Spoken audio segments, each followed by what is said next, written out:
Bonjour à toutes, dans cette nouvelle vidéo, nous allons voir comment prendre ces mesures avant de commander un collier simple avec pendentif ou un collier simple ras du cou. Et dans une seconde partie, nous verrons comment prendre ces mesures pour commander un bracelet. Pour prendre la mesure d'un collier simple avec pendentif, il suffit de se munir d'un mètre ruban ou d'un ruban, tout simplement si vous n'en avez pas, et d'une règle.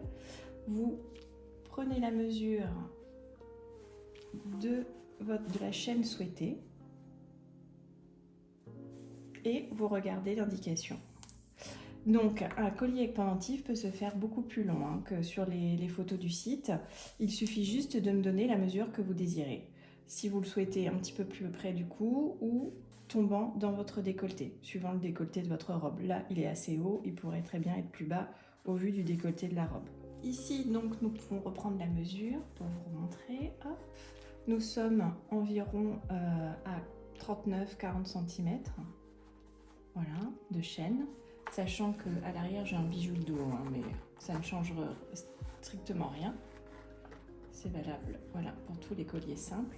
Si j'avais voulu, par exemple, que la chaîne soit beaucoup plus longue, j'aurais pris, on va dire, 50 cm. Le pendentif serait tombé à peu près ici, voilà.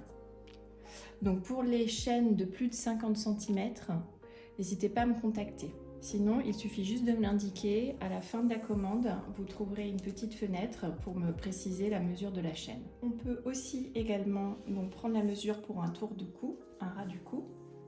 Voilà, donc ras du cou, en règle générale, on est à, ça peut être 37. Voilà, ça dépend où vous voulez vraiment le porter. Si c'est vraiment au ras du cou ou légèrement en dessous.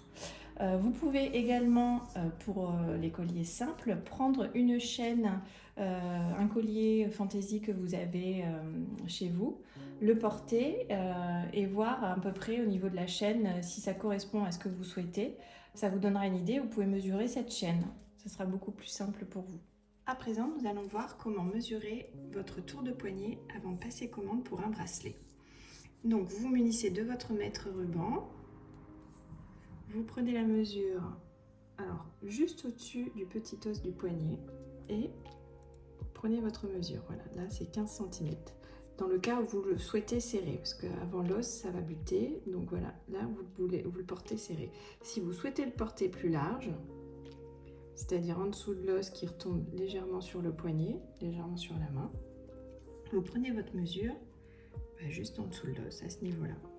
Là on est plus à 16. Donc bien différencier les deux, savoir où vous souhaitez le porter. À noter aussi que lorsque c'est qu'une petite perle comme ça, il n'y a pas de souci, c'est pas trop gênant. Par contre, quand c'est un bracelet avec une intercalaire plus épaisse ou un peu plus travaillée, le bracelet sera plus lourd et il aura tendance à tomber. Donc il vaut mieux prendre une mesure un peu plus serrée. Ensuite, cette mesure, vous pouvez me l'indiquer, tout comme votre tour de cou si nécessaire, dans la fenêtre prévue à cet effet lors de votre commande.